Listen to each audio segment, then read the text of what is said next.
Hey, it's Mateo and Lenny from the B98.5 Morning Show. We've got our friend Murr from Impractical Jokers on the line. Murr, how you doing? Hey, good morning. How are you guys? Oh, we are so pumped to get a chance to talk to you. We have so many things we want to know. I have a question first. So I understand you got married this weekend and you lost your voice. Is that right? Yeah, I did. I got married. I was actually watching you on the couch yesterday, recovering, trying to, get everything back. Are we part of your wedding night? Is that how it went down? Yeah. So we were watching the show. Actually, yesterday we were going through the cards and stuff, reading them, and I was crying, laughing, watching you with the Novocaine as the punishment. Yep, that's one of my iconic ones. I'll tell you a funny story. So it's weird to me that people watch the show at night, right? Like before they go to bed or anything. So I was on the Jersey Shore with my wife about 2 years ago, and this kid comes up to me. He's like maybe 21 years old. He's a lifeguard there on the beach. And he goes, he's giggling like an idiot. He goes, Murr, can I confess something to you? I said, what? He goes, my girlfriend and I do it to your show. I was like, dude. So I don't know if he's watching the Novocaine and it's getting him going. I don't know what the situation is. But I think I don't know how any other fan moment can top that. Can you even beat that with another fan? Maybe if I'm the one doing it, that might top it. With your show on in the background? Yeah, that's kind of very meta. What do you think is the most memorable bit you've done with the show?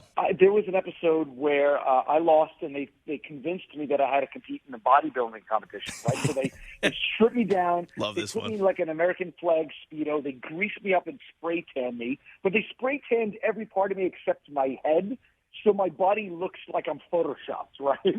And right before I walk in the room, I'm like, is there a double cross here? I go into what I think is the bodybuilding competition, and there waiting for me is my childhood crush, Danica McKellar, Winnie Cooper from the Wonder Years, looking gorgeous. She's aged incredibly well, and we have not, And I had to interview her like a 2020 style interview while my nipples were just poking her eyes out.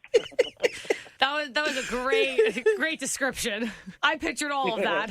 So Impractical Jokers is pretty much your brainchild, right? I read that you were the one who was shopping the show around, got it on air. We have to thank you for making us laugh for all these years. No, don't thank me. The guys and I came up with the show together. I just was the hack that worked for the company that set up the pitch meeting. Otherwise, it was the four of us. Okay. So you set up the meeting, got it going, but you guys have been doing this. You went to high school together, no? We went to all boys Catholic high school in Staten Island, New York. You went to Farrell? A long time ago. We went to Monsignor Farrell High School. Yeah. Yep. You guys know it? Yeah, I know. A couple of my buddies went there. Oh, great. Yeah. So did you guys get detention together? We were good kids. We didn't get detention. Oh, really? Q got detention, but I mean, look at the four of us. Q's the one. I was a hockey star, believe it or not. Joe ran the bowling team at Monsignor Farrell, and I was a dork, So you have a show coming to Starland Ballroom October 26th. Yep, I'm so excited. Can you tell us about the show? What can we expect? Yeah, it's a stand-up comedy show. You can bring the entire family. They can join as well. I tell stories from the TV show, from life. I show videos you can't see on TV or with the guys and I in it.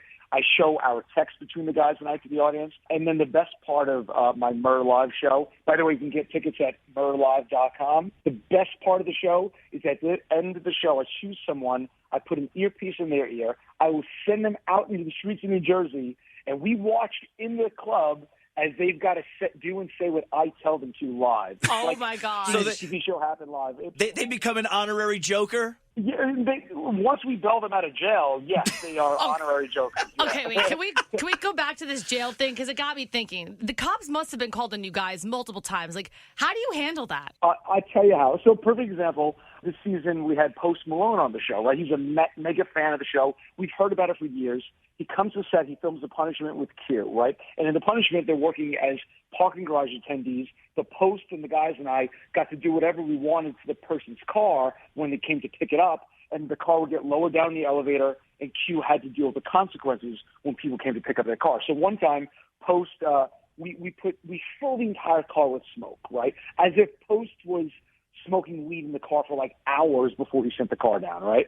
And this woman freaks the F out. She loses her mind when Q opens the car door and just, a cumulus cloud pours out of the car, right?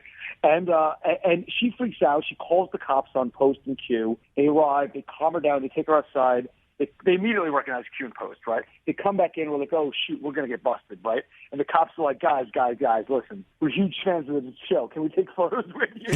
So we were like, suck it, lady. We got away with it. That has to be a gift and the curse. You can get away with certain things, but I'm sure you guys are so much more recognizable now than when you first started. We are. But, gosh, I mean, how many banks have I robbed in the past 13 years? The cops keep thinking it's a prank, and I get away with it every time. That's the best part of being on a prank show, right? So like we'll go to a rest stop. If the guy behind the counter recognizes us, I'll just pick up like a Reese's peanut butter cup and like, I'm going to get you. And I just walk out the store with it. It's like minor theft. One of the upsides of TV is you get away with minor theft. Nothing major, Kids, don't do this at home. Don't do it at home. You'll get busted. Murr, thank you. This was awesome. Murr from Impractical Jokers. He's got a show coming to Starland Ballroom Thursday, October 26th. Tickets are on sale now. Murr, we can't wait to see you there. You got it. Thanks, guys. Thanks for having me. Thank you.